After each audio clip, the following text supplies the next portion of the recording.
Welcome to The Catalyst, an award-winning building, a thriving hub of innovation and a friendly community in the heart of Newcastle upon Tyne. We're so excited to welcome you to this event, but before we begin, here are some things you should probably know. Safety first. We're not planning any fire drills, so in the event of an emergency, you can find the fire exit over there. First row priority is given to wheelchair users. Please be aware of the accessibility of others and give them respect.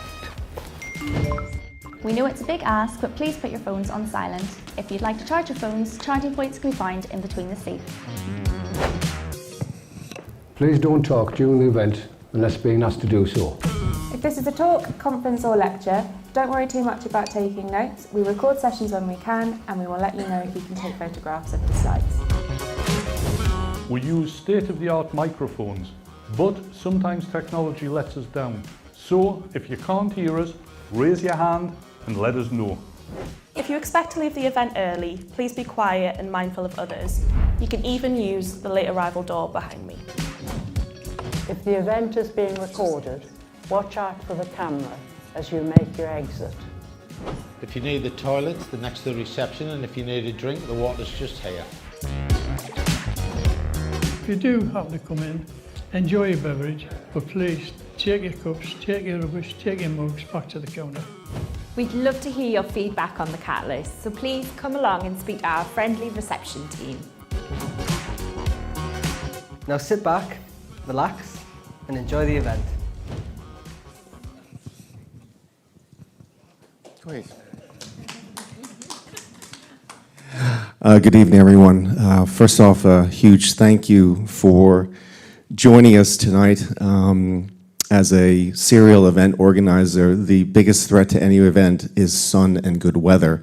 So our deepest appreciation for you deciding against perhaps a nice couple of drinks in your back garden and joining us here tonight for what promises to be a fascinating discussion. And some of you may have been to our first data debate where we talked about data and leveling up. And that was a laugh to that comment, I'm guessing, and which was a fantastic evening and a great first debate. This is our second debate and our second discussion, and it's a topic that, for me, is sort of very near and dear to my heart. Some of you will know that I started an event called the Thinking Digital Conference back in we launched in 2007, started in 2008, but when we launched Thinking Digital, the iPhone didn't actually exist. At least it didn't exist in the marketplace. So that's clearly dating me, clearly dating the event.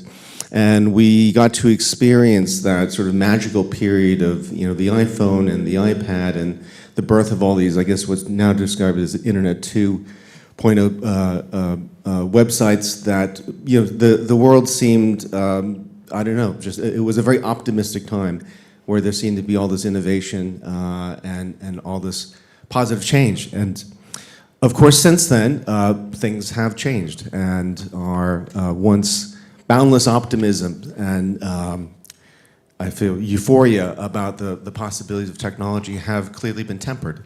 And we didn't call it big tech back then, but now we have a thing about big tech and a lot of concerns about what it's doing to our politics, to our society, to our children, to our brains, so on and so forth, and a lot of concerns about both what the current state of our world is like, as well as where it may or may not be headed. And that, for me, I think is a big part of tonight's discussion. So we have really an impressive collection of folks here tonight to try and to pick apart this topic. And am I missing something? Sorry. I don't think so. And so we're not impressive enough. Let's. I will go ahead and let them both, one, just quickly introduce themselves, as well as perhaps give us a minute or two about their thoughts on tonight's topic and where they may stand on that in terms of where they think we are, in terms of technology and about rage against the technology machine. So I think we'll start perhaps on the far end of the room, if that's okay, Mavis. I really sat here so I could be loud. Come on, Mavis. We'll go for it. So hopefully I'll get this name right, but it's Mavis Mariocci. Ah, the other way around. Macchiori. Yes. Sorry. That's okay. I did practice multiple times, you but did. still, stage fright got me. And Mavis is with the Ada Lovelace Institute, where she is a senior researcher looking at the collision of technology, data, and I guess put broadly, social impact, although I know with specific regard to COVID technologies, but perhaps you can tell us more yourself. So please, a round of applause for Mavis.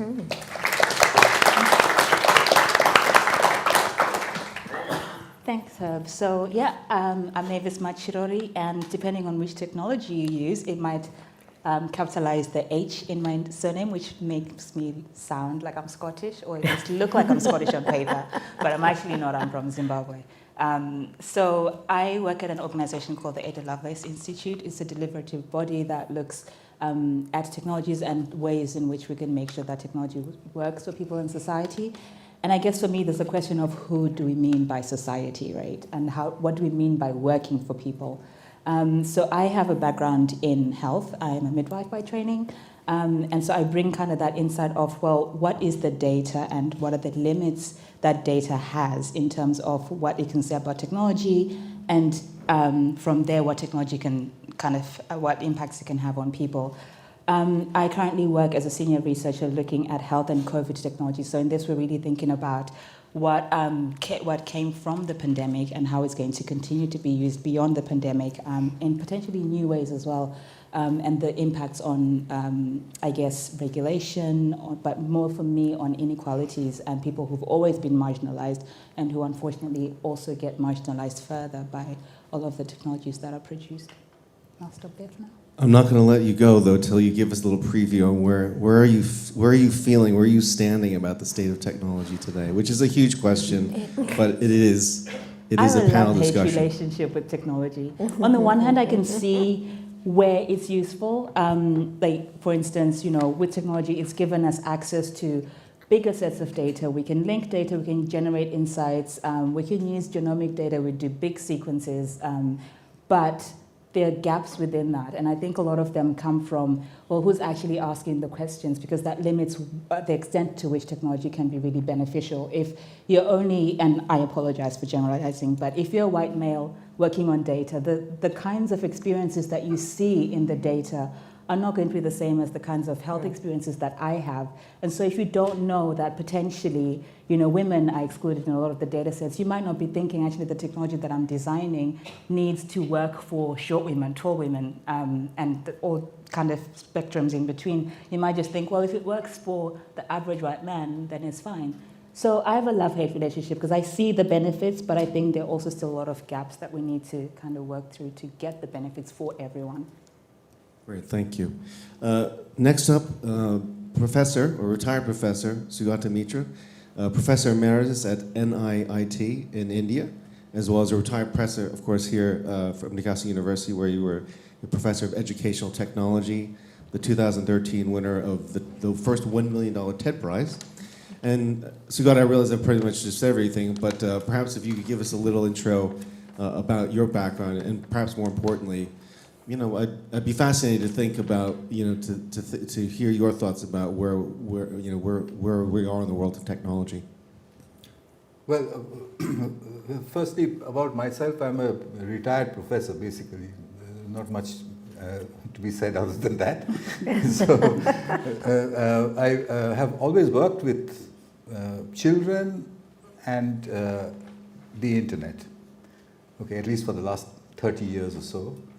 And one of the very early experiments that I did about 23 years ago is often called the hole in the wall, which was an experiment done in the 1990s, where I was able to show that children given a computer can figure out what to do with it, which everybody knows today.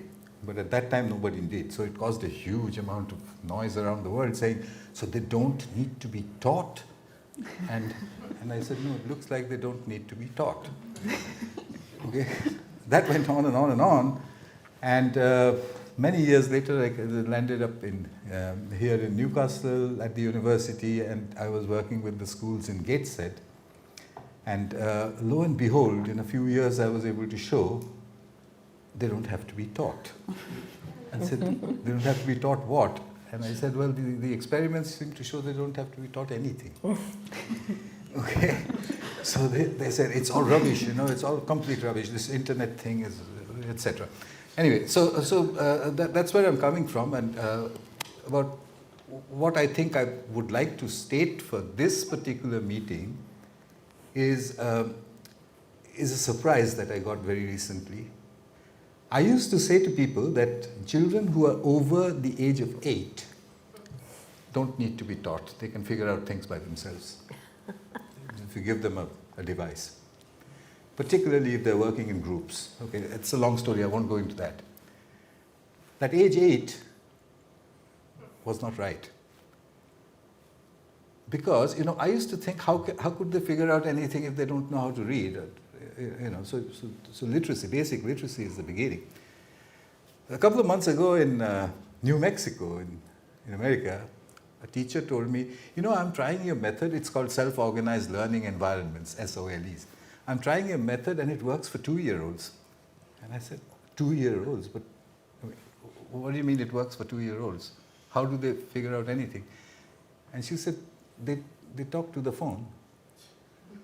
And I said, oh, and it hadn't struck me. So I want to bring this up as a point for this discussion. Children are speaking to devices, and the devices are speaking back. So imagine a child who says, I can smell smoke in the house. And the device said, well, try and open a window or something like that. Okay? We need to think about where that's going. Okay? Not necessarily a bad place, but we need to think about where it's going. The second thing that's gone wrong, I think, are examinations. Because examinations are meant to figure out how much you know. And how much you know has to do with what's inside your head. Or it used to be. I think that's changed too. So the answer to the question, do you know, is no longer yes or no.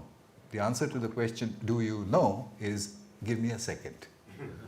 Okay. So in that situation, I had made a proposition that we should allow children to use the internet during exams, during the GCSE. And like you, everybody said, whoa. And then one of the teachers said, oh, but they'll answer everything.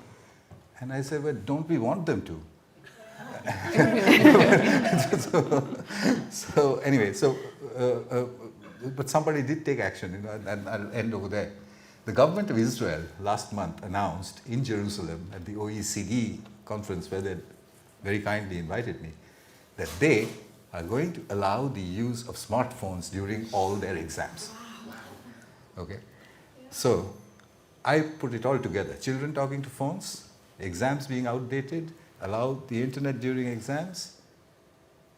What does it mean to know? And put it all together into a one-liner. We are living through the end of knowing.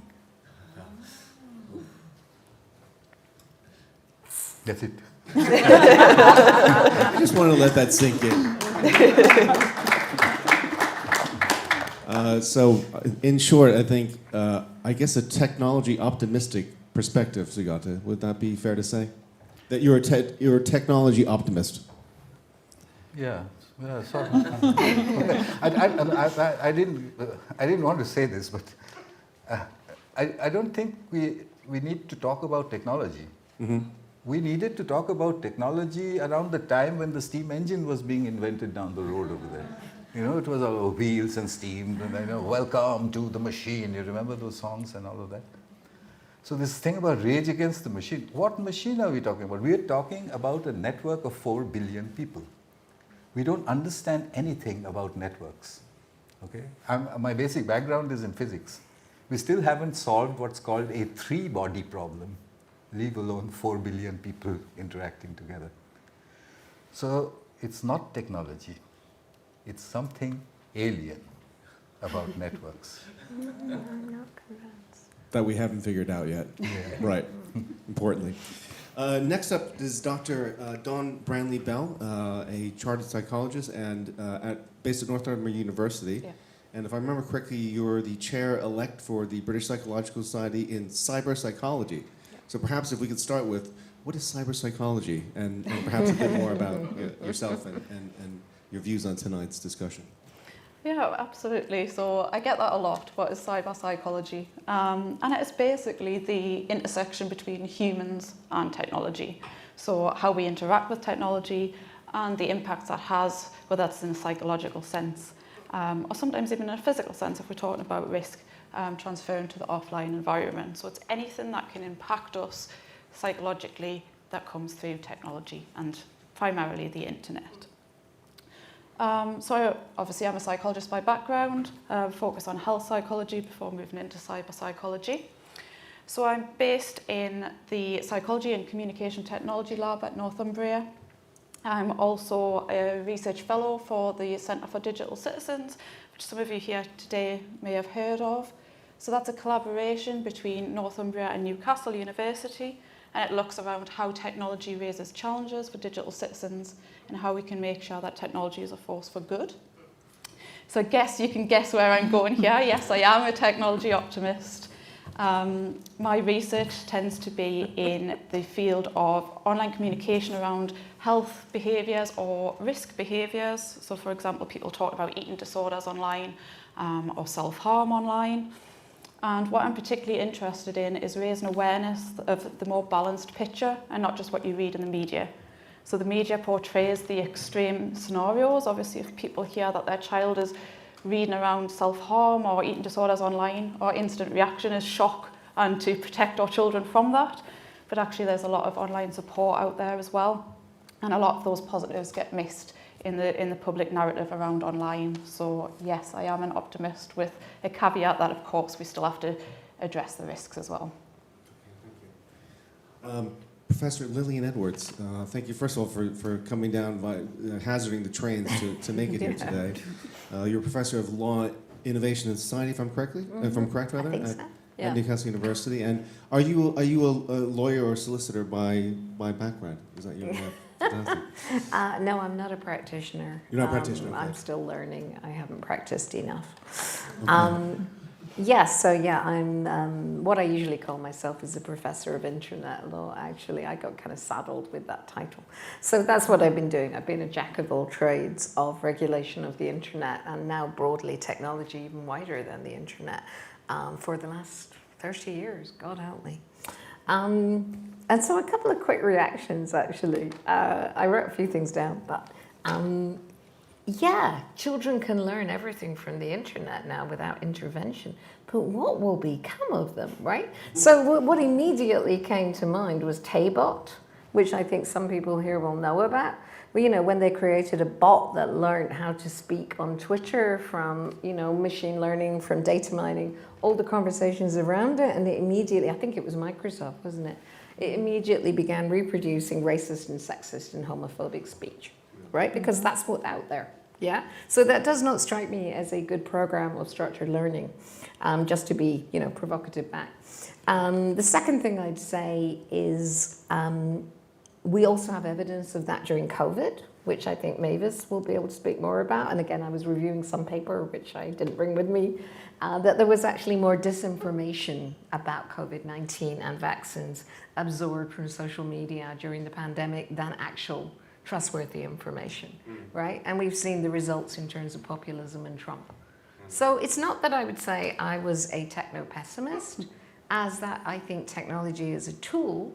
We are in the very early days of some of these technologies, such as the internet, such as machine learning, such as bots, and they desperately need regulation, right? I'm a lawyer, I would say that, but I'm not a lawyer who makes money out of it, right? And you know, there's no better example of this right now than the so-called Web 3.0 spit, which is Bitcoin, blockchain, and NFTs, okay? So in the time that we have gone from people claiming, with or without motivation, that this would see it to the man, that this would decentralize, that we would no longer be subject to the whims of the banks, which had a huge anti-Semitic underload, I'd like to say. We have gone through basically every stage of understanding why we need financial regulation, to the point that we get to now, where it is not only collapsing and taking with it people's life savings, but it is actually endangering the economic systems of entire countries, right? We could have seen all this in advance. It was not rocket science. So yeah, I think my claim is for regulation. Lily, thank you for... And not techno-solutionism, which is just leaving it alone to the technology.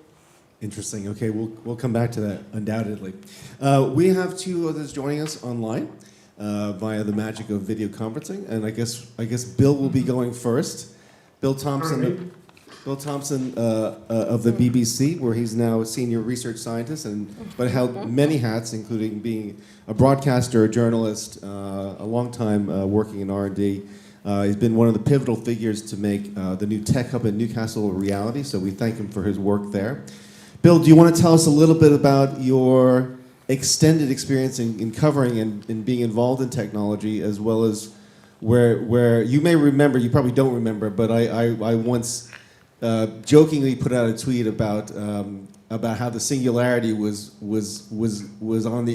coming, and you were like, hopefully not. But anyways, Bill, sorry, not to interrupt or steal your thunder. So please take it away. Definitely not. I'm sorry I can't be here. There are two lines on this. Two lines bad, one line good, as we like to say, Harry Orwell. Can you hear me okay in there? How loud am I? Am I okay? You're good. Okay, good, just checking. Yeah, as Herb said, I'm a tech journalist and a hack and a pundit, and also embedded in the BBC, working in R&D. I was thinking about the question about whether to be optimistic, actually, because I'm optimistic about the singularity. It's never arriving, so that's not a problem. But we actually have a much bigger problem. So what have we wrought? We've allowed ourselves to develop a whole load of technologies based, as sort of Lillian alluded to, on the blissfully optimistic assumptions of a bunch of white men like me, who didn't either didn't believe the world, thought that the world was bad, or didn't bother to consider the question. So, and it is not to blame them, but name them. Vint Cerf and Bob Kahn with TCP/IP, John Postel with the Internet Assigned Numbers Authority, Tim Berners-Lee with HTML and HTTP. They built these tools that had no guardrails in them, that had no protections in them. And as a result, while they've had massive impact on our lives, the web and the internet have been transformational, these tools were unable to resist the incursions, I suppose, of predatory capitalism, or hold back the worst excesses of human toxicity and hatred, because we're not all nice. And we're now faced, I think, with an almost unimaginably difficult task. But we can't just give up, that's why we're here tonight. We deserve better. Everyone whose data is appropriated for targeted advertising, training a data model to be used against them, everyone who is attacked, every trans person facing the weight of organised hatred, every single one of us. And underpinning this assault on our freedoms and our freedom to go about our lives unobserved and to live them in quiet enjoyment is the data that's collected and used in ways we didn't consent to, don't endorse, cannot control.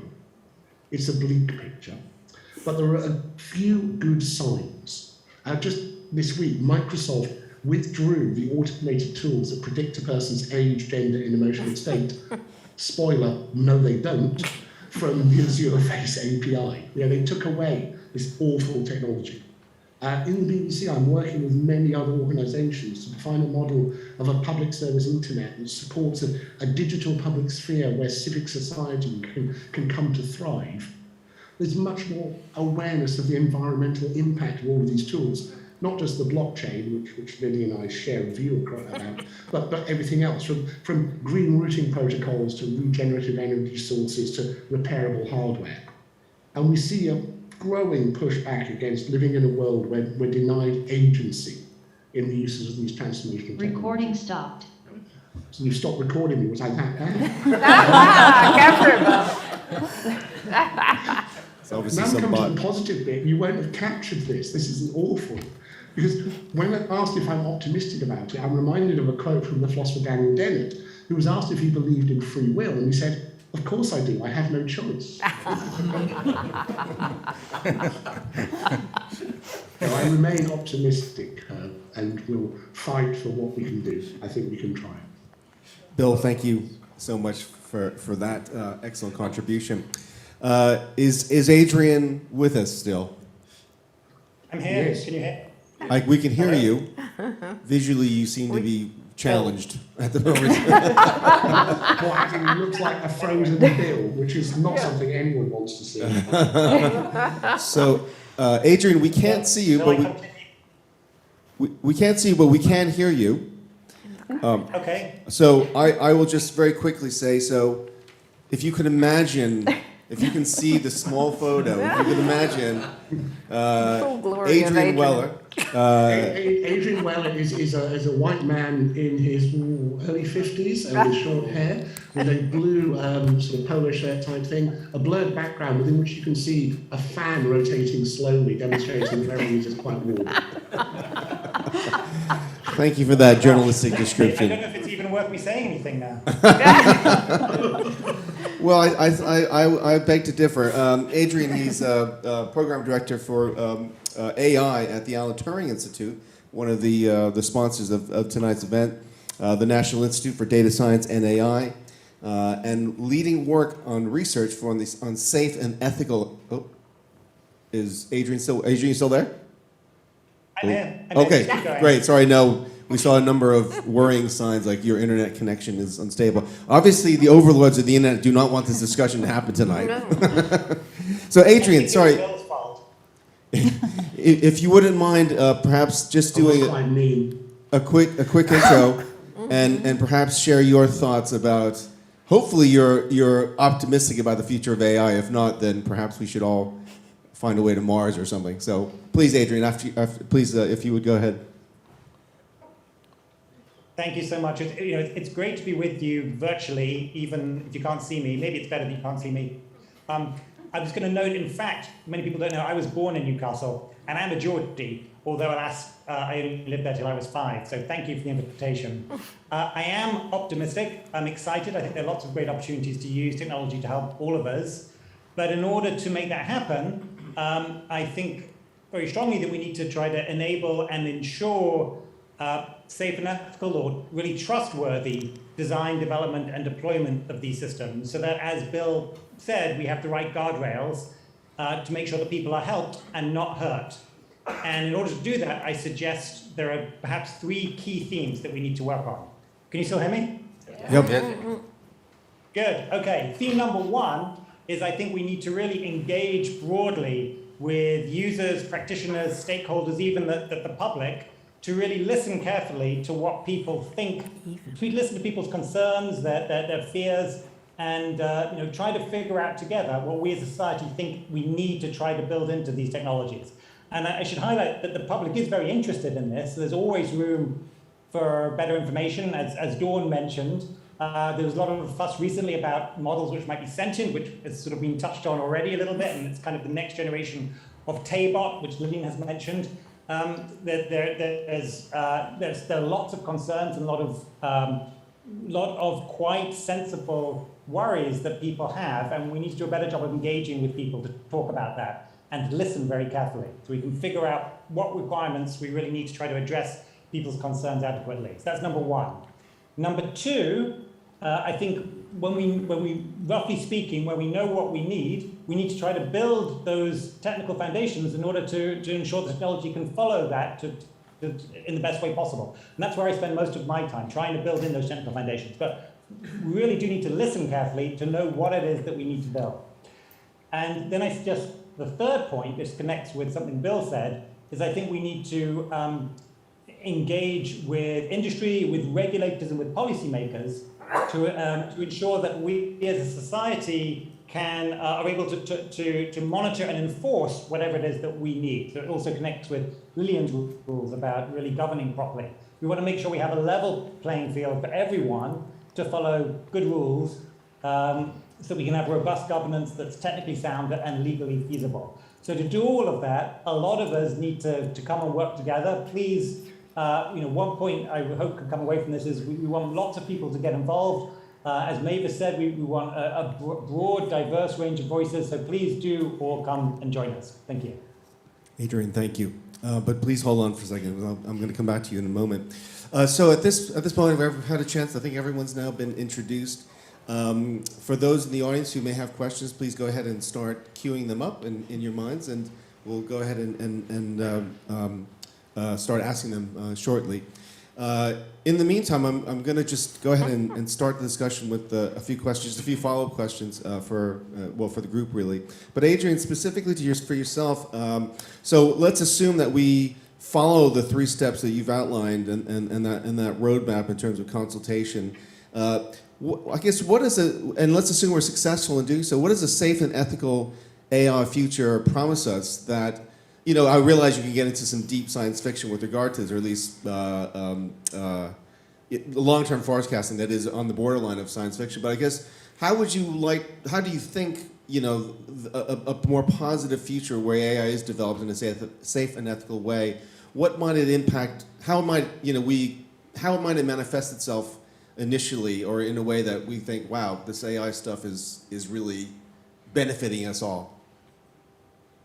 Great question. I'm going to give 2 areas which we could discuss. The first one would be health, where I think many people recognize that we're already at the point where some existing AI systems, under ideal conditions, are able to diagnose medical conditions as well as some experts can. But there's a lot of work we still need to do to make the systems work more robustly, to work more fairly across all different kinds of people, and to provide better kinds of explanations that people really know that they can appropriately trust them. So there's a lot of work to do there, but if we can get that right, we can provide better healthcare for all of us. A lot of work to do. One other one I want to touch on, which would maybe be a little bit more controversial, and I'm sure would be interesting for us to discuss, and it speaks specifically perhaps to Dawn and even more to Bill, is social media. I think many of us, or media more generally, many of us see media as a potential source for information, but also a potential source for bias and for echo chambers in views and potentially for dissension. But there's also hope that it could be very useful. To figure that out, I think we need to try to get access to data on what's going on and work with big companies to find out what's happening. I think we want to try and give people more transparency and control of what's happening. And I might even put it straight to Bill and the BBC to say they're in a unique position perhaps to help work on that. Okay, thank you, Adrian. Mavis, Adrian's obviously touched on a few things that probably resonate with your work and in your areas of concern and passion. Any thoughts about this idea? I mean, I think some of the statements put out, of course, I think if we could just magically have an inclusive and representative a set of inputs and views, it sounds. I would have thought, and by you shaking your head, that we're fairly far away from that utopia. Could you elaborate? I think we are. It's great that 2 things that Adrian raises. So the diversity of perspectives from members of the public. But what usually happens is it becomes tokenistic. So we ask people, but we don't actually implement the kind of reasoning that people have in terms of their concerns about the use of technology in their everyday life. Because we always think, well, we're the technologists, you don't really understand. And if we explain how the machine works, then surely you're going to get on board with us using this technology in your life. But that also then brings me to the question that I raised earlier of who's asking the questions. If we get marginalized societies or people at the margins who've never been the drivers of a lot of this technology to ask the question, guaranteed they probably won't ask a lot of the questions or drive technology in the direction that we see. So for instance, facial recognition. No person in a refugee camp will want their face in a database because actually it's quite harmful to them. So who's driving the question? Like, who's sitting there going, we need to have facial recognition of these societies? They're not saying let's do facial recognition of people who work in offices. They're saying let's do it for people who are migrants, let's do it for people who come from minority ethnic groups. And you have to ask, well, why is that? So it's not the people who are impacted who are driving the questions that really need to drive technology in the direction for equity. And then the other thing that I think is, if I can remember, because now my brain's dead, the other thing I think is also, as Lillian highlighted, to do with health. So we saw the disparities in COVID really amplify these differences that societies were facing. But when we think about when we draw it out and think about technology on a wider scale, this is all happening, these conversations are mostly happening in westernized societies. No one's really thinking about the downstream impacts on, low and middle income countries, or even really taking on board the ways those communities have kind of changed the technology in a way that suits them. So actually we can learn from kind of better governance of these technologies to make sure that they're not negatively impacting everyone. So when I think about the diverse voices that are needed, we're still such a long way to go. In the UK, we know that students from Black and minority ethnic groups are failing to even reach STEM.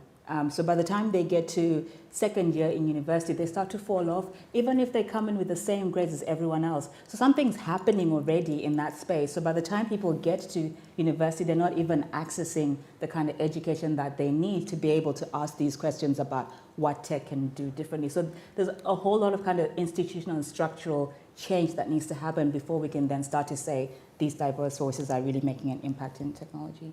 Okay, thank you, Mavis. So, Lillian, I mean, a lot of what Mavis just mentioned there, I think it seems to probably resonate with your world, at least partially, and that we seem to live. I guess you could argue we have lived through effectively, I guess, a Wild West period of certainly internet development, and that there's a fellow, well, one of the earliest investors in Facebook, a fellow named Roger McNamee, who you may or may not come across. He talked about living. He's a real hippie. He's got his own sort of like Grateful Dead-esque band, which and he's now come out as a huge critic of Facebook. And what he talks about is about how we've gone from the Steve Jobs era of Silicon Valley, which is around building bicycles for the mind and really trying to improve things, and we've now gone to this world of a Peter Thiel style Silicon Valley, which is much more, if you will, an Ayn Randian view about how the world should be, and to some extent about, I guess you would argue that. I mean, you talked about cryptocurrencies and whatnot. That I suppose the dysfunction of perhaps Web 2 was that it became effectively a way to farm minds and attention for money, right? And that I guess many would argue that cryptocurrency is actually that, but on steroids, where to some extent, and not just cryptocurrencies, but NFTs and other things like that, where effectively it's almost just another era of farming, but farming at an even more industrial scale of people, in this case, people's money, not just their time and attention. So I guess what we're really driving at is, I mean, this is a big question, but what needs to change? If there was one thing that you could do, to change things or maybe it's not legislation. I mean, maybe it's something, it's something bigger, that's something more meta that goes beyond just mere legislation and regulation. I can't do you one thing. Okay. Give me 1.5. Well, I'll keep legislation on the table, thanks. Okay. Because I think, at least in Europe, we have some realization that the market will drive you to the worst excesses. That's the nature of capitalism, right? I mean, and a lot of the time when I'm teaching, you get to a point in it where someone goes, well, what's the solution to this problem? And I go, revolution, right? Because the vice is nearly always neoliberalism. The vice is nearly always commodification of everything, as you say, whether it's eyeballs or attention or people's money or people's lives, as in the gig economy, right? What we have got to is the datification, the value-drivenness of everything, and soon it will be people's minds, if you want to start being science fictional. We'll start selling each other's thoughts. I don't know. So we need regulation, right? And that's the big difference between the European attitude and the US attitude. And good, except that most of the platforms we depend on are based in the US, right? So you are currently in the middle of a giant turf war between tech lobbying of European policymakers, and forget the UK, because we're absolutely sidelined ourselves now. But, at the moment, the GDPR was the most lobbied instrument in Brussels ever, and it has now been replaced just in the last couple of days by the AI Act, by the European AI Act proposal, which has had something like 3,000 amendments in its first amendment stage. So that's where we are. We're in a fairly non-transparent war between the billions of tech policy lobbying from the US and a certain degree of enlightened regulation from Europe, with Britain stuck in the middle somewhere. But the other thing I would say, okay, a couple of other things. Ethics are a red herring. Okay, I'm sorry, I'll just speak out there. Ethics washing is now a very well-known term. Ethics is another word for self-regulation, right? Not in the medical context, but in the tech giants context. It's saying you don't need to be regulated. You can do what you feel to be right. Do we really feel that we want to be regulated by what Facebook feels to be right? Okay. I had a student the other day who handed me in a dissertation which was all about the Facebook Oversight Board, in which he swallowed without question that Facebook checking whether it had violated its own rules in terms of service was a valid thing to do, right?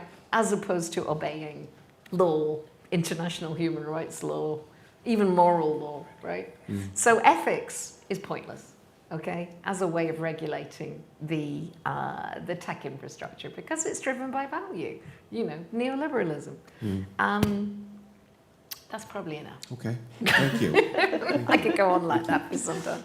Dawn and Sugandha, you've both planted your flag on the tech optimism camp, which is great, and that's not in any way a bad thing. Obviously, there is concern, not just amongst children, but I think particularly amongst children and young adults, and even fully grown adults, in terms of protecting,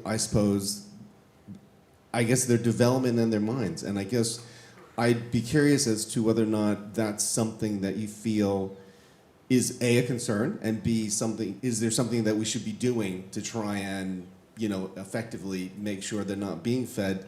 There's, my mother, I'll admit, she's a retired medical doctor and a 100% fed Fox News person. And, last night told me about how Joe Biden's been a disaster and that he's doing nothing, he's totally ineffectual, et cetera, setting the country back. The usual, the script that one would expect to come from Fox News.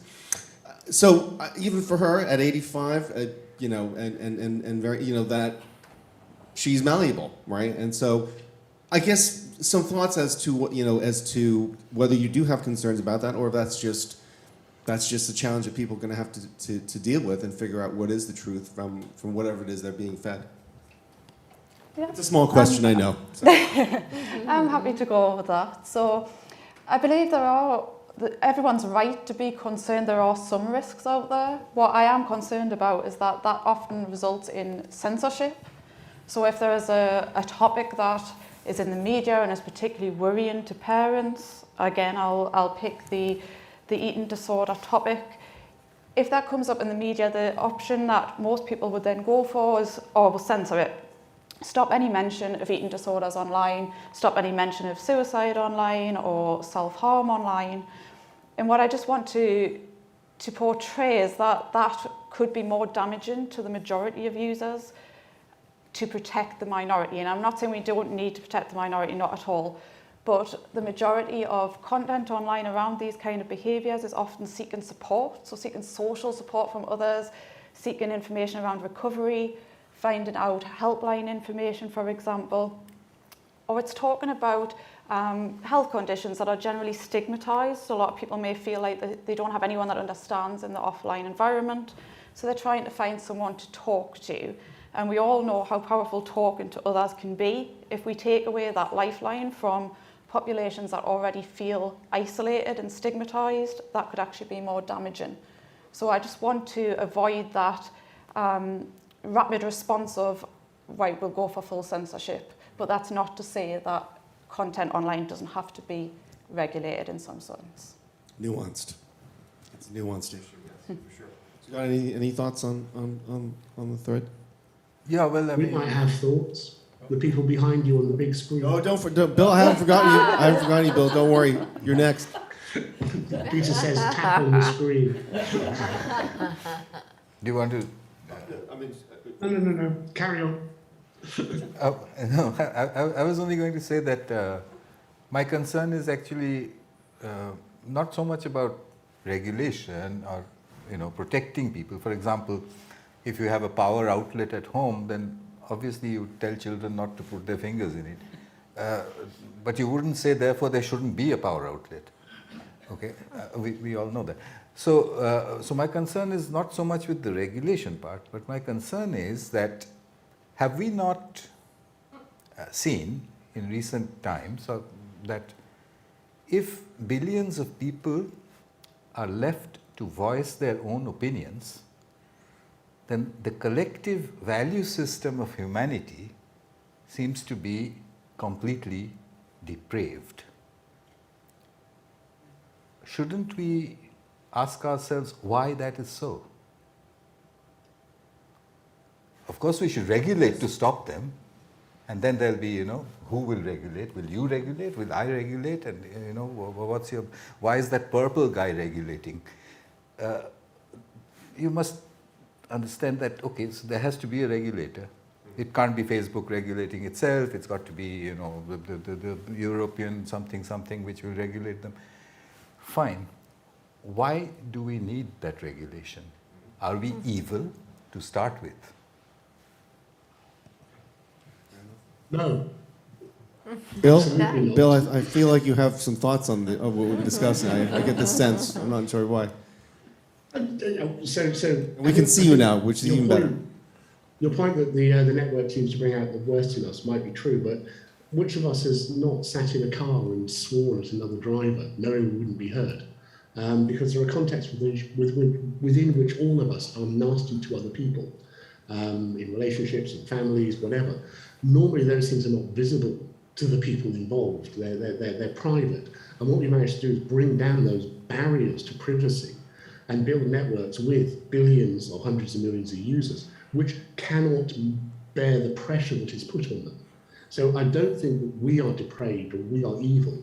I think that the networks encourage our worst behaviours, which is why the call for some form of regulation, but also to look at the underlying network standards, how the protocols do not support the things we might want to do from a regulator. And the applications and services we build can easily be undermined because those core protocols are not there. So there isn't one answer to this, but I do believe it's possible to build a humane, sustainable network. It might not involve large companies worth hundreds of billions of dollars with hundreds of millions of users. That, to me, is not a bad thing. It might involve what Ethan Zuckerman's been working towards, small communities loosely joined, where the rules are quite clear for participation and within which we can nurture itself. So this is why I remain optimistic, because I believe that human beings are actually good and will look after each other if given a chance. Bill, thank you. Let's start opening this up now to questions from the floor, if we have some. So we've got a couple microphones. You want to go ahead, Jen? Great. And we'll go ahead and do 2 or 3 in a group of this case. So please, if you would let us know your name and your question. Oh, we just need your volume. Try again. I'm Tom King. I wanted to pick up on Lillian's point about ethics, because I think what you're saying is that corporate ethics is deficient compared to regulation. But I would say that professional ethics perhaps is a good thing, and perhaps if you think about engineering or something, you'd rather we had professional ethics training for the engineers rather than just relying on regulation, because the Grenfell Tower was subject to lots of regulation, and the only people I've noticed who are saying actually perhaps we need to change because of a corporate responsibility is the Royal Academy of Engineering. I've noticed a lot of other people blaming other people, but the professionals may help us here. I run the ethics group of the Royal Statistical Society, I should say. Vested interest in ethics. Do you want to do, I think there's another question here. My name's David Black. I'm just an interested citizen. I learned from the BBC this phrase, and I've tried to explain it to people, and they think I'm crazy. So I would be interested what the experts think about the idea of the sovereign individual. Okay. And do we have one more? Oh, unfortunately, on the far end, Jen.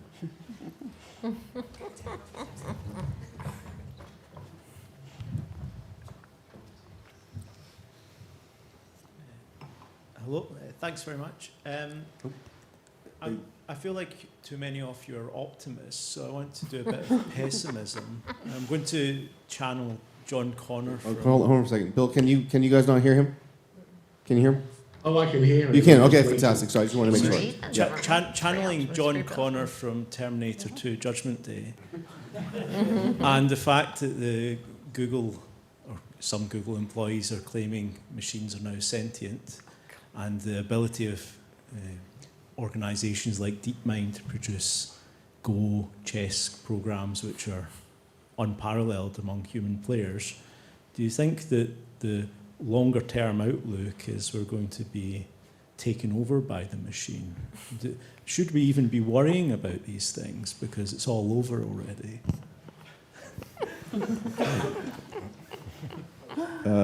Any others before we go? So I think I heard three in there. One with regard to ethics over regulation, one with regard to the sovereign individual, which I have to admit I struggled with myself in grokking that, and then finally, I guess, should we truly be raging against the machines now before it's too late? Let's start with our folks online first. If anyone. Just now that we can see, you can raise a hand if you'd like to respond, or anyone here on the panel want to take the first.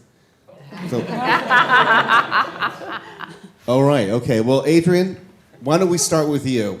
Shall we destroy the machines now or later? That was a joke, though. I'm going to try to respond quickly to each of the really good questions. So on ethics, I actually agree with both perspectives. I think ethics is really important in the sense of we need to understand what is good behavior, what does that mean, and figure it out together.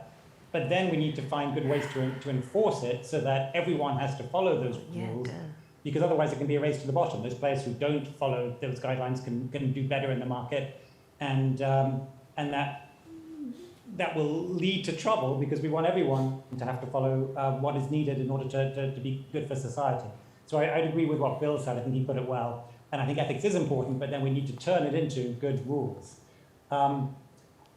Maybe I'll skip the sovereign individual, but I'm happy to say more about that if we have time. Maybe we don't. Just on the fascinating question about Terminator and sentience and all these sorts of things, I think it's important to keep in mind that we humans, we like to think that we're very special, and I think we are very special. We can do things which, as far as we're aware, other creatures and other machines are not able to do, but we're perhaps a bit less special than we sometimes like to think. So 50 years or so ago, we thought that it required real intelligence, real brains to add big numbers together, and then we figured out that we could make computers do that, and then we thought that wasn't real intelligence. What would really be intelligent would be a machine that could play chess really well, and then we've been beaten by machines at that, and then maybe Go. We can keep moving the goalposts. We can keep thinking that we're very special. We certainly are much better than machines at lots of things, but I don't think we should be concerned that in particular areas, machines are getting better than us at certain things. I think that's okay. What we have to do is we have to try to make sure that what machines are going to do is, in the long run, going to be well aligned with humans. I think that is a valid set of concerns, and there are people working on that. And some ways we can start to work on that are also very relevant today. So a lot of the work that I'm involved in is trying to build things like robustness, understandability or explainability, and good control of the machines by humans so that we will continue to be in control of them and they help us rather than the other way around. Okay, thank you. Thank you. Thumbs up from Bill, by the way. Lillian, obviously this overlaps a little bit into your zone. Ethics versus regulation is there room for both? Yes. I can do the quickie answer, which I'm sure Tom knows, right? Which is that I've got no quarrel with professional ethics. I did mention medicine as the obvious example of that. The trouble is that we're trying to scope medical ethics to the whole of control of AI because it's kind of there and we know about it and we trust it, and it doesn't work. Okay, so the reason why professional ethics works is because you can be sanctioned for breaching professional ethics. If you're a doctor, you can be struck off. If you're working for the hospital will get sued. The hospital will therefore sack you. It will not hire people who look like they're going to break medical ethics. There is a vast web of sanctions within there that are comparable or more extreme than legal sanctions, right? So professional ethics work, right? And and that's even without taking into account that all the interpersonal relationships that go on in there, the web of reputation and trust and so forth, okay? However, for corporate ethics, they don't work at all. This is what I meant about neoliberalism, right? Corporations at the moment passe the global alleged moves towards global corporate responsibility, which work just about as well as you'd expect. Look at the environment and climate change. Corporations are driven by shareholder value, right? And to some extent by the reputation and caprices of multi-billionaire owners. Okay? Neither of these drive you towards consideration of the interests of people living in Wolverhampton, let's say, right? So this is so far so obvious. I just want to push back also a little bit about what Bill said. Normally I absolutely agree with everything Bill says, but the reason why the web amplifies the worst aspects of society is partly because right now the worst aspects of society are not given a voice or power. Right? What we live in, I mean, we're in a world of populist leaders, right? So it's not that all the people who voted for Trump were evil, but it's that they were powerless, miserable, losing their standard of living, losing their opportunities, and they took it out where they could see it. And that's exactly what people are doing on the internet. So the internet is the ultimate escape route for the people who don't have power, right? And therefore it becomes this cesspool to some extent. And of course, we who live in a nice middle-class filter bubble, that's probably everyone here, don't really live in that world. I don't live in that world. My Twitter feed is gorgeous. It's full of helpful, clever people who are nice to me, except Tom over there. So I wouldn't just blame it on scale, and I wouldn't just blame it on speed, and I wouldn't just blame it on lack of explanation facilities, that Adrian might talk about. There's this idea that transparency will disinfect everything. It doesn't. Yeah. Transparency is just another tool that kind of nudges you a bit along the way. What you need are actual remedies, and that's why I came in before, saying the remedies are not about the tools, the remedies are not about the technology. Giving thousands, millions of people a voice will just result in cacophony. The remedies are economic and political, right? I don't know how to do that. I'm not an economist or a politician, but the remedies are in having a fairer, more equal, more diverse, more representative, less billionaire-dominated society, right? And that has nothing to do with the internet, almost nothing.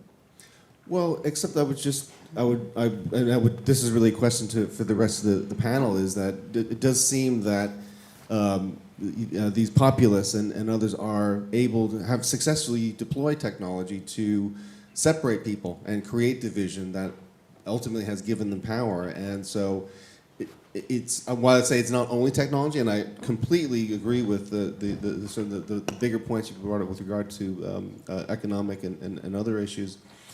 Technology does seem to be playing a role. Now, Mavis, I can tell that you wanted to contribute there, so please go ahead. Yeah, I think I'd like to connect the points that Lillian, Tom, Adrian have said about kind of ethics and maybe the point about the sovereign individual. So we can talk about ethics, but there's the question of whose ethics, right? Mm-hmm. So ethics is itself a moving target. So how do we get those kinds of, which are actually, I think, moral questions built into the ways in which we're developing and deploying technologies?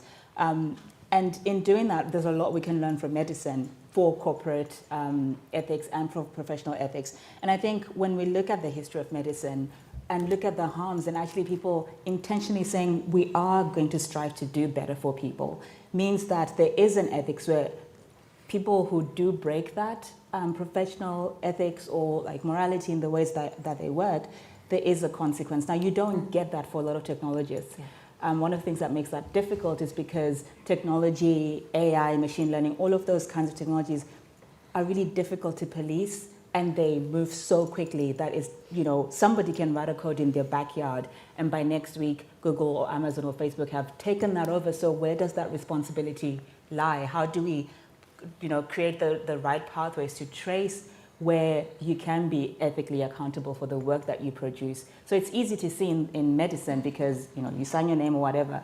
But when we have open systems where everyone's democratically coming in to use technologies or iterate them, it makes it really difficult. So how do we get people who are developing different kinds of technologies to have an ethical framework as they start to create their work?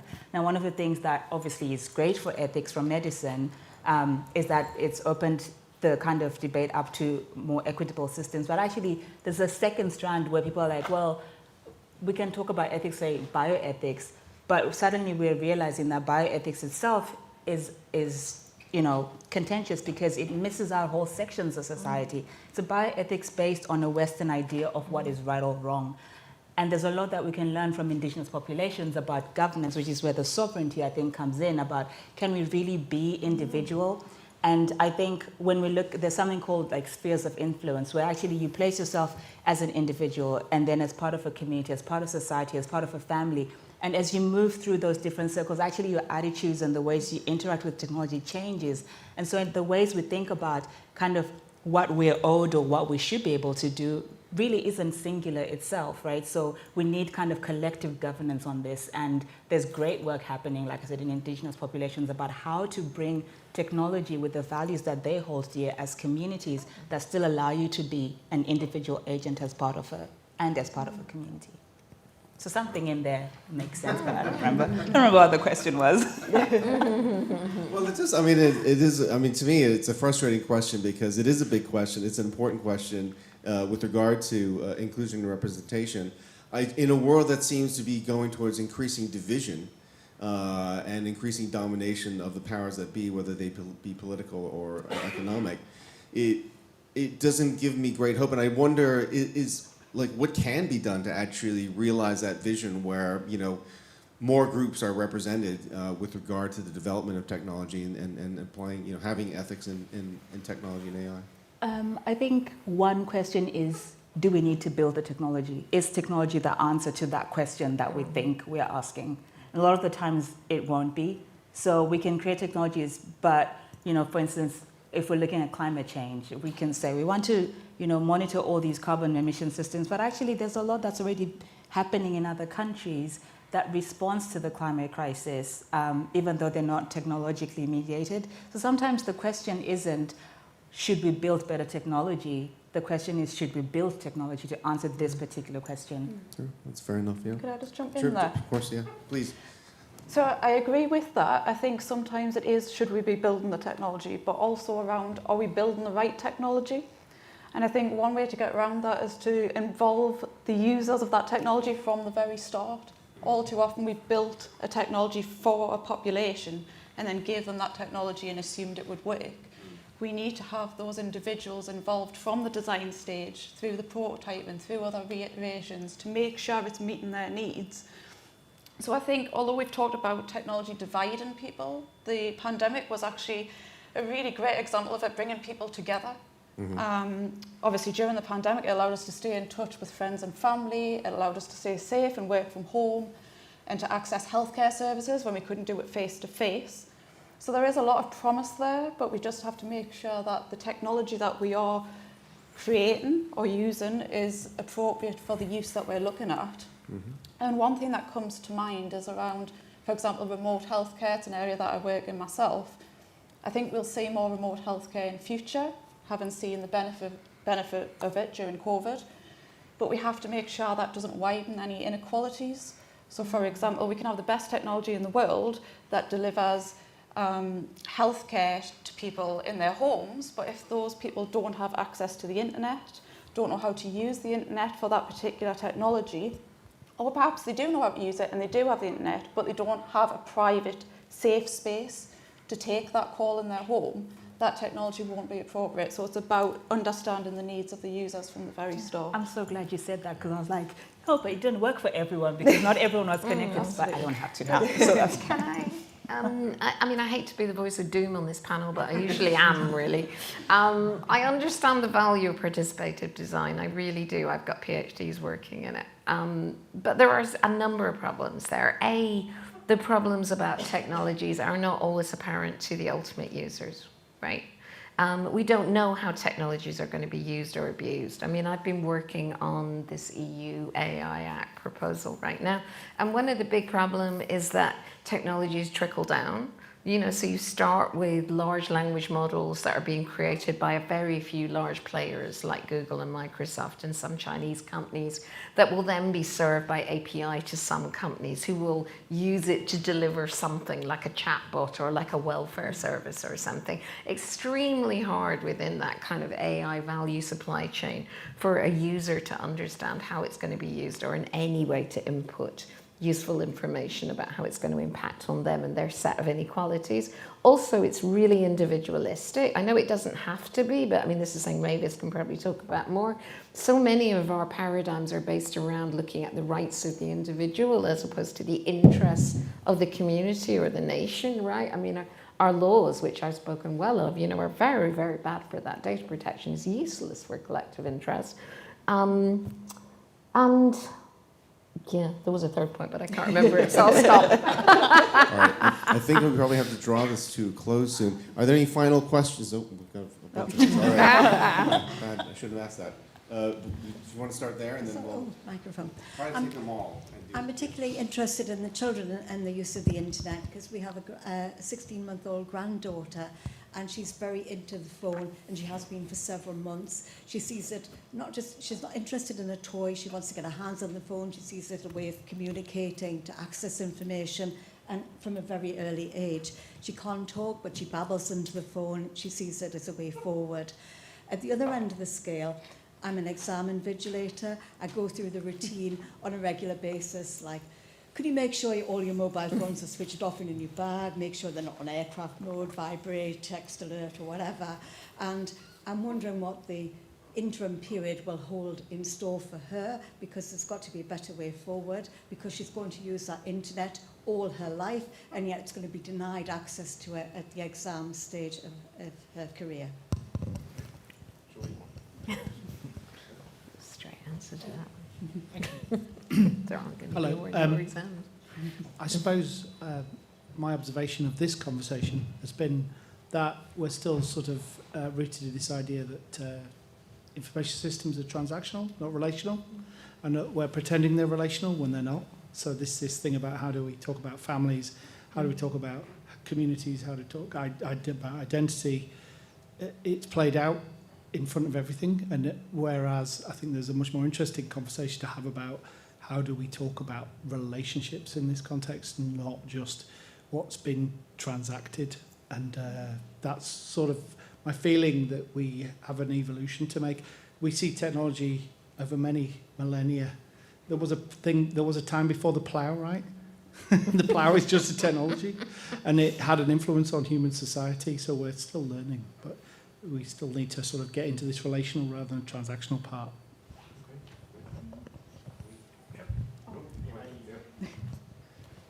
Thank you, Ross Weddell. I'm part of Future Homes Alliance, and we're about to start building 66 housing units up opposite the Gurdwara on this site. We've been developing the site and the ask for the site since 2016. And we've gone through a quadruple helix consultation process. We've worked with the university and others to a point where we actually have a really interesting design, which is Passive House standard. It's multi-generational, and we're just at the point where we're trying to look at post-occupancy evaluation, because we're designing and building something that really doesn't exist anywhere else in the world at the moment. Funders, for some strange reason, don't seem to see any point in gathering data on this building. It's just a building. People are going to live there. What's the point in gathering data? So I'm raging against a funders of the machine.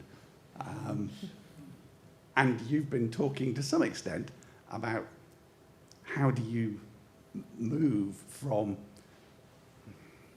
the status quo to a situation where we have ethics, where we have people looking at what we're doing, but who's going to fund it?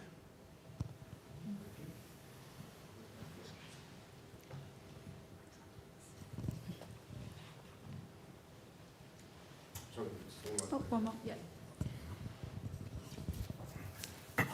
So many things to say. I have some notes here. I'm not going to go through them all because it'd take too long. Full disclosure, I've been working for, and I don't know, building this technology for 25 years, so yeah, in good things and bad things. So I've been in advertising. Sorry. Corporate ethics is an oxymoron. If anyone doesn't realize that, you're an idiot. It seems clear to me, but maybe it isn't. I don't know why it's a debate.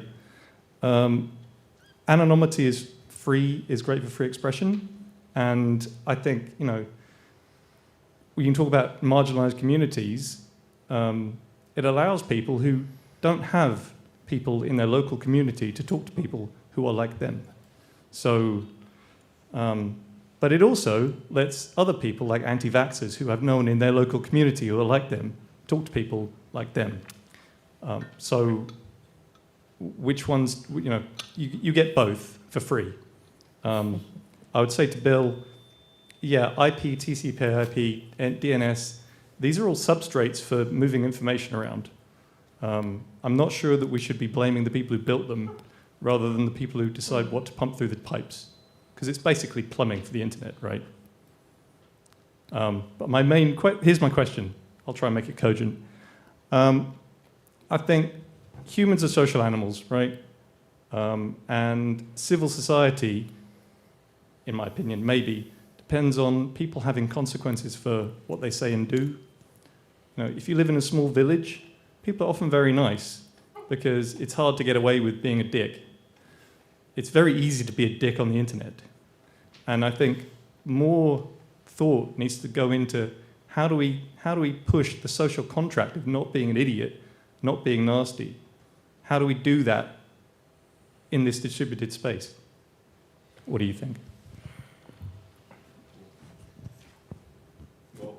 We've covered a lot of ground in those questions. Really quickly, 16-month-olds and technology, the future of exam invigilators, moving it from transactions to relationships, something with regard to Rage Against the Funders. Was that the expression you used? Rage Against the Funders with regard, in your context, data in buildings.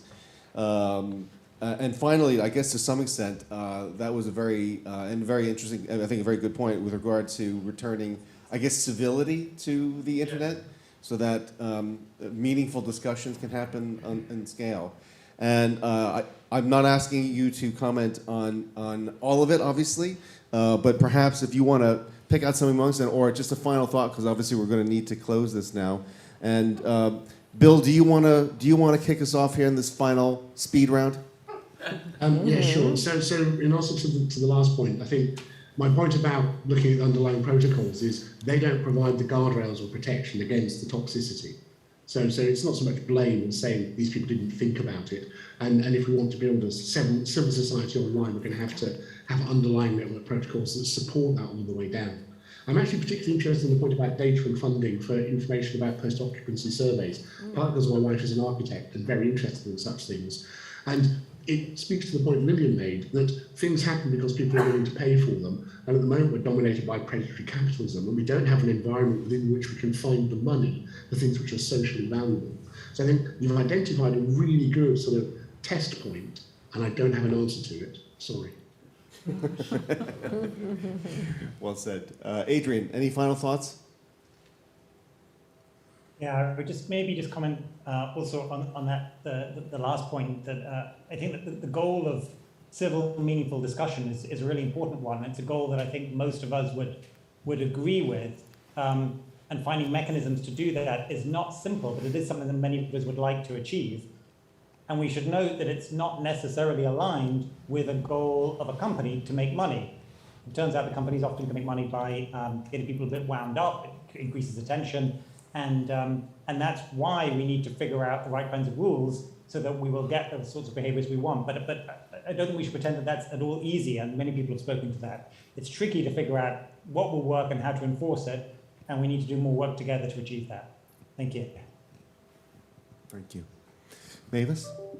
I'd like to pick up the point on social contracts and I think what Rob was saying, and actually think about who's the driver. And I think, Lillian, you were mentioning this from before. The people who are driving the systems are not the ones who are mostly impacting, they're just benefiting. So there's something, I guess, that we need to consider about whether it's actually possible to do that translation from the way society is currently structured to the way technology is built and structured. And I think maybe it might actually not be possible, and we need to change fundamentally how we get into the design or ask of technology, because it's not a straight, just because democracy works in real life, that we just transplant that onto technologies. Actually, I think maybe it's difficult to do that. And I don't have an answer either of how to do that. No, that's a big question. Revolutionary, one might say. Sugata, any final reactions either to these final questions, whether it be at the future of exam invigilators or other topics? I can do that. Yeah, well, the invigilators question was quite interesting actually, because I was telling you about this Jerusalem meeting and the ministry. So when the Ministry of Education in Israel took that decision and announced it publicly, I asked them, how did you decide so quickly? And the answer was not what you'd expect. The answer was, they said, we did a very quick calculation. It will save several $1 million of invigilation expense. so that sort of, I think, settled the issue there. As far as the 16-month-old child is concerned, I think it was a very, very important question, perhaps the most important question of the evening, because, the way the internet is right now, it affects all of us and will continue to do so, but it will affect the children much more than it's going to affect us. We're going to, go through life having discussions about ethics and regulation and all sorts of 20th century stuff. But the internet is about this century and what comes next. It can already see, it can hear, it can speak. Question is, can it think? Or can it only pretend to do all of these things? Now that's the question that the 16-month-old baby will need to be equipped to face. In order to equip them, I have a very simple suggestion. It's got to do with the introduction of the internet and networks as a subject in schools. Why do we have physics and chemistry and math and all of that is to understand, refrigerators and steam engines and so on, so that we never ever have to think, is my refrigerator thinking? Okay? Because we know what's inside it. But if I were to ask anybody in this room, maybe barring a few, how does WhatsApp work? What happens when you type your message on your phone? How does it get to the other one? You're going to get a lot of guesswork. Okay? It's not taught. It will need to come in as a subject. Now imagine that if the internet comes in as a subject into schools, like physics or chemistry, then who is going to write the textbook for it? You can't, because it moves all the time, it changes all the time. So there won't be a textbook. It will have to be learned from the internet. Okay? Secondly, like any other subject, you'll have to examine your students. How do you examine a student about the internet without allowing them to not use the internet? Okay? So I think that we need two very simple bureaucratic decisions for our children right now. First decision, introduce the internet as a subject in schools, because it's going to affect all the children's lives everywhere in the world for the next several centuries. Point number two, allow the use of the internet during examinations. Everything will change after that by itself. Dawn? Yeah, so I want to also pick up on the very popular question about social contracts. It also touches a bit on education that's just been discussed. I think the very interesting thing about obviously the internet, as we've said, it brings like-minded people together for good or for bad. And obviously I've touched on some of the reasons why I think a blank censorship isn't the answer. There's also, of course, that debate between censorship and free speech as well. So I think there are two other ways that that can be addressed. So one is that you kind of see people who are designing these platforms trying to play on those social contracts and those social dynamics. So, for example, on Reddit, you can vote a post up or down, and that's a form of showing whether that is being socially approved. Of course, if everyone's in an echo chamber and they're all approving everyone's extreme post, that won't work, but that is a step towards trying to use those social dynamics for good in a way that would kind of apply in the offline environment, like was mentioned in the village, for example. The other thing that I'd like to say is perhaps it's about flipping things on its head. We can't censor everything on the internet. Even if we decided that was the approach, they'll just move to a different server, there'll be another workaround. It's just not possible. So perhaps it is around education that's already been mentioned and building user resilience. So encouraging people to be critical, not to just be passive consumers of information online, but to be critical about the information they're seeing. And we're seeing some aspects of this integrated in Facebook, for example, where they'll flag up if you share a link and say, have you actually read the source of this link? It's encouraging people to actually just stop and think. And obviously a lot of the time when we're using social media, we're just scrolling through, we're not actually being active about what we're taking in. So it's about, can we encourage people to be more critical? Can we encourage greater resilience in users to protect them against certain material that they might find upsetting? We can't protect them from everything, but perhaps we can give them the tools to help themselves. Okay, thank you. Information self-reliance, it sounds like. Lillian, the final word. Okay, well, I'm afraid I'm going to be very negative about a couple of things that have been brought up in the last two contributions. Surprise. I'm afraid in my job, sorry, you're the expert, but I've been railing against education as the answer to everything in terms of cyber harms for a very long time. It's a very easy solution, right? Everyone agrees. It's a bit like children's rights, I always say. Everyone agrees. It's a hurrah thing. Let's give children rights. Whoa.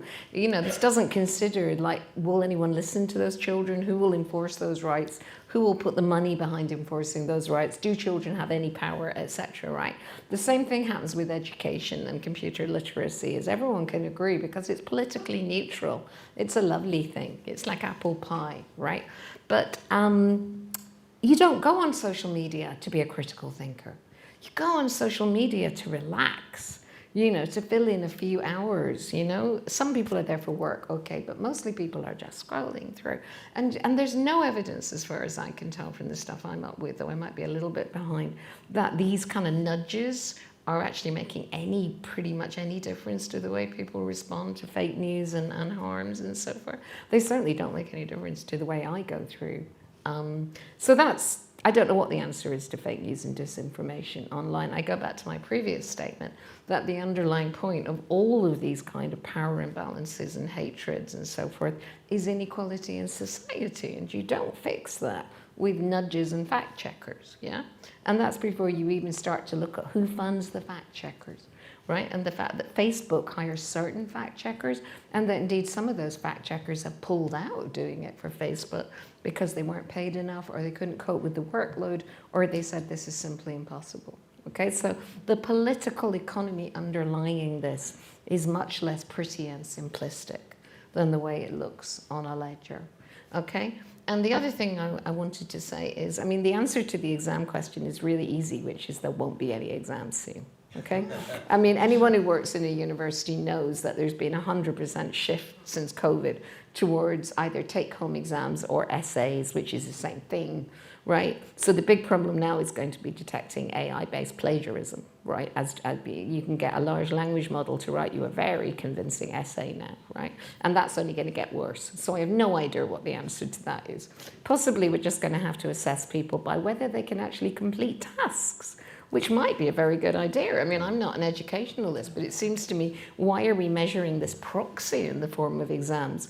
Well, what we actually want to measure is whether somebody can critically analyze a text, or, you know, be an engineer or build a bridge or whatever, right? So that's just, I'm talking through my head there. But really, again, in terms of education, what worries me is not can they take their smartphone into exams, because A, there won't be any exams, and B, it'll be a chip in their head by then.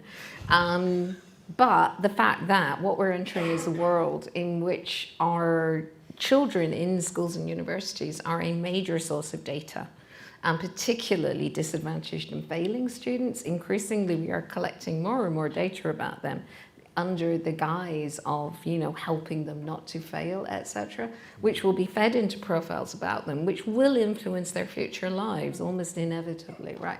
In the same way that we now have children with a history of involvement with social services, which goes on until they become flagged in police systems as being likely to commit crimes and so forth. So, you know, we have to think about what kind of profiled society we're building here before we say that data is the answer to everything. Thank you, Lillian. Adrian, Bill, Mavis, Sugata, Dawn, and Lillian, a huge thank you from me for tonight's fascinating discussion. Could we have a round of applause for our panel, please?